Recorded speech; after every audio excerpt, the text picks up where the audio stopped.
بسم اللہ الرحمن الرحیم۔ سامعین، کیا واقعی پاکستان کے retired army chief general Qamar Bajwa کو پاکستان میں مرنے کے بعد 2 گز زمین نہیں ملے گی اور اس کی میت، اس کی لاش کو کسی نامعلوم خفیہ جگہ پر دفنا دیا جائے گا تاکہ کوئی مس ہیپ نہ ہو؟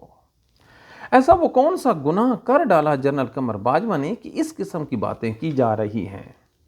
جو الزام لگانے والے ہیں وہ جنرل قمر باجوہ پہ 4 الزامات لگاتے ہیں کہ اس طرح وہ پاکستان کا غدار ہے۔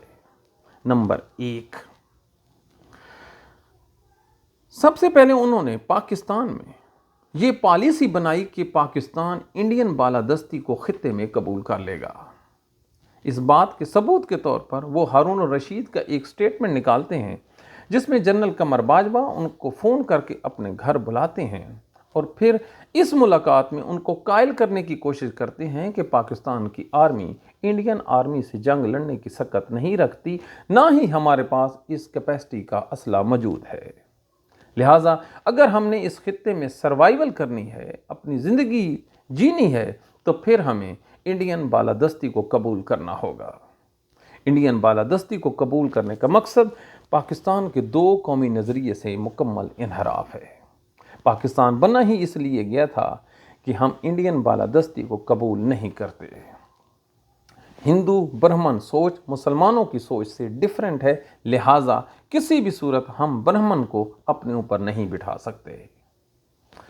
دوسرا الزام، جنرل قمر باجوہ نے پلیٹ میں رکھ کر کشمیر انڈین حکومت کو دے دیا اور جنرل قمر باجوہ کی اشیر بات سے اور خفیہ انڈرسٹینڈنگ سے ہی کشمیر کی بابت انڈین پارلیمنٹ نے ان کا جو خصوصی سٹیٹس تھا تبدیل کیا اور پھر وہاں پہ آ کے اپنا قانون لاگو کر دیا۔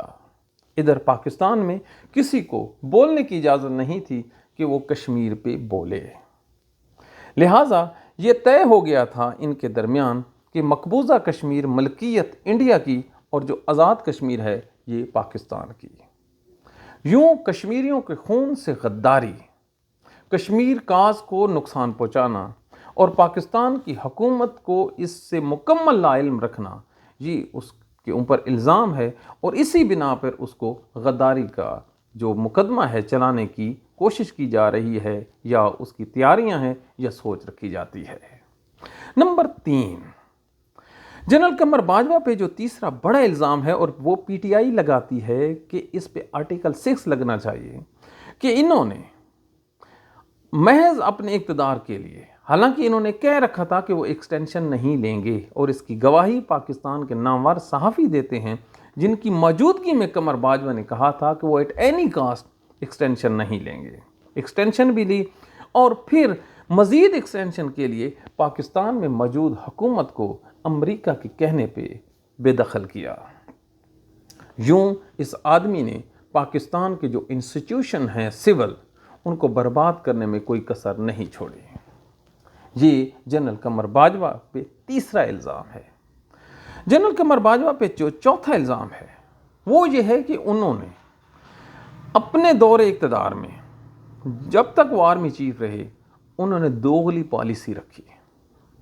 انہوں نے پاکستانی کے جو جنرلز ہیں جیسے فیض حمید ہے یا دیگران ہیں ان کو اپنے مقاصد کے لیے استعمال کیا۔